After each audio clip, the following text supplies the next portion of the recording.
ఇక తిరుపతి జిల్లా చంద్రగిరి మండలం పనపాకంలో మిస్ అయిన బాలుడి కేసు విషాదంగా ముగిసింది. ఇంటి ఎదుట ప్రమాదవశాత్తు కాలువలో పడి కొట్టుకుపోయిన బాలుడు వికతజీవిగా కనిపించాడు.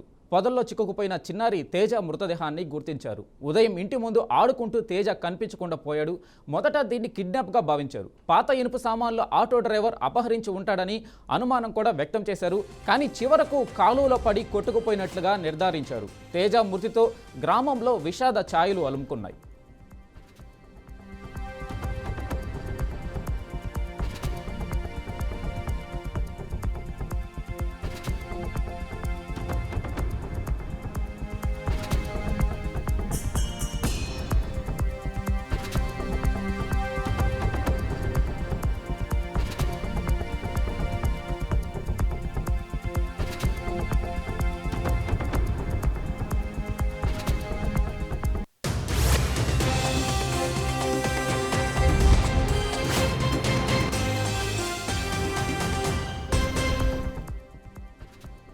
తిరుపతి జిల్లా చంద్రగిరి మండలం పనపాకంలో మిస్ అయిన బాలుడి కేసు విషాదంగా ముగిసింది. ఇంటి ఎదుట ప్రమాదవశాత్తు కాలువలో పడి కొట్టుకుపోయిన బాలుడు విగతజీవిగా కనిపించాడు. పొదల్లో చిక్కుకుపోయిన చిన్నారి తేజ మృతదేహాన్ని గుర్తించారు. ఉదయం ఇంటి ముందు ఆడుకుంటూ తేజ కనిపించకుండా పోయాడు. మొదట దీన్ని కిడ్నాప్గా భావించారు. పాత ఇనుము సామాన్ల ఆటో డ్రైవర్ అపహరించి ఉంటాడని అనుమానం వ్యక్తం చేశారు. కానీ చివరకు కాలువలో పడి కొట్టుకుపోయినట్లుగా నిర్ధారించారు. తేజ మృతితో గ్రామంలో విషాద ఛాయలు అలుముకున్నాయి. ఇక దీనిపై పూర్తి సమాచారం మా ప్రతినిధి మధు అందిస్తారు. మధు.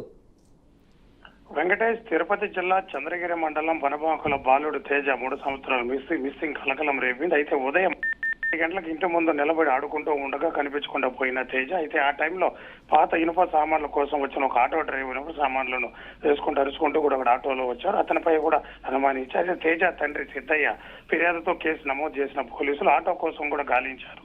ఎట్టకేలకు ఆటోను కూడా పట్టుకోవడం అతను కాదని కూడా పోలీసులు కూడా నిర్ధారించారు. అయితే మధ్యాహ్నం పైన పనపాకం బాలుడు తేజ మిస్సింగ్ కేసు విషాదంతంగా అయింది. అయితే ఇంటి ఎదుట ప్రథమశాత్తు పక్కనే ఉన్న కాలువలో పడి కొంత దూరం కొట్టుకుపోయిన తేజ కాలువలో కొట్టుకుపోయిన చిక్కు పొదల్లో చిక్కుకున్నాడు. అయితే మృతదేహం గుర్తించిన అక్కడ ఉన్న స్థానిక నేతలు ఉదయం ఇంటి ముందు ఆడుకుంటూ కనిపించకుండా పోయిన తేజ అయితే మొదటి పాత ఇనుప సామాన్ల డ్రైవర్ కిడ్నాప్ చేశాడని కూడా భావించారు.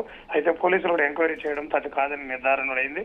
అయితే తేజ మృతి గ్రామంలో విషాద ఛాయలు కూడా అల్లుకుని కుటుంబం తేజ చూసి కన్నీరు మున్నీరు కూడా అయ్యారు. స్థానికులు ప్రతి ఒక్కరు కూడా కన్నీరు కూడా మున్నారు. ఇటువంటి సంఘటనలు జరగకుండా కూడా అధికారులు కూడా అక్కడ ఉన్న కాలువను కూడా దానికి ఏదన్నా ఏర్పాట్లు కూడా చేయాలని కూడా స్థానికులు దాని ఆవేదన కూడా చేస్తున్నారు. మొత్తం మీద చూస్తే తేజలో ఈ కుటుంబంలో కూడా ఒక విషాద ఛాయలు కూడా చెలుకున్నాయి.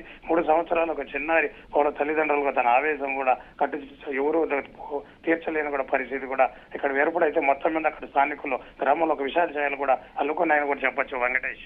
ఓకే మధు.